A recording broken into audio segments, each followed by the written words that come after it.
Alam kong napanood mo na yung mga bata sa Japan na tumatawid sa kalsada at pagkatapos nilang makatawid, magalang silang yuyuko sa driver, senyales ng pasasalamat.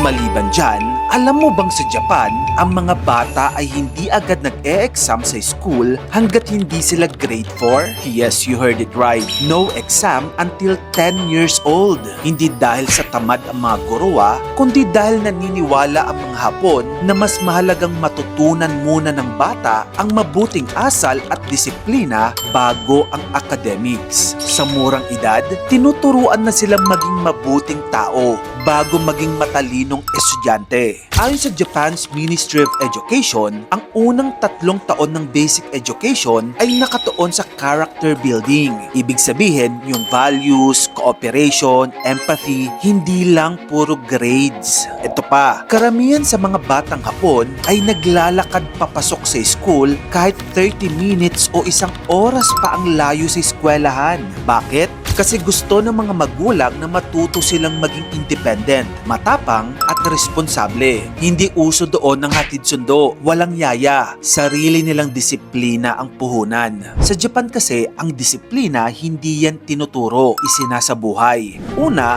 tinuturuan silang rumespeto sa lahat ng tao, mayaman man o mahirap. Pangalawa, pinalalaki silang independent pero marunong makipag-cooperate sa grupo. Sa mga eskwelahan nga sa Japan, walang janitor. Ang mga estudyante mismo ang naglilinis ng classroom, hallway at courtyard.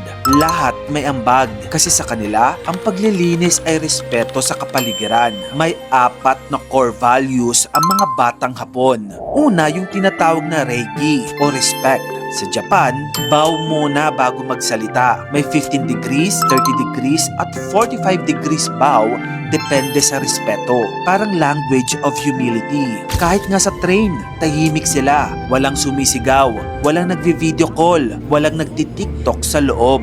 Kasi sa kanila, public space is a shared space. Pangalawa, andyan yung tinatawag na shitsuki o disiplina. Ang oras sa Japan, parang batas. Kung usapan ay 8 a.m., ibig sabihin 7:55 andun ka na. Late ka ng 5 minuto, disrespect na yan. Sa school, may hancho system. Bawat grupo may leader na in charge sa order. Kaya kahit bata, sanay maging responsable. Hindi lang sa sermon kundi sa gawa. Pangatlo, andyan yung tinatawag na kyoryoku o teamwork. Bata pa lang, tinuturuan na silang magtrabaho bilang team. Kapag PE ang subject, sabay-sabay stretching. Tapos kapag lunchtime, sabay-sabay silang kakain, walang mauuna. At sa lunch duty, mga estudyante rin ang nagsiserve ng pagkain, naghuhugas ng mga pinggan at nagtatapon ng basura. Walang boss, walang pabida, lahat sila pantay. Pang-4, andyan ang humility and gratitude. Pagkatapos kumain ng mga Hapon, sinasabi nila,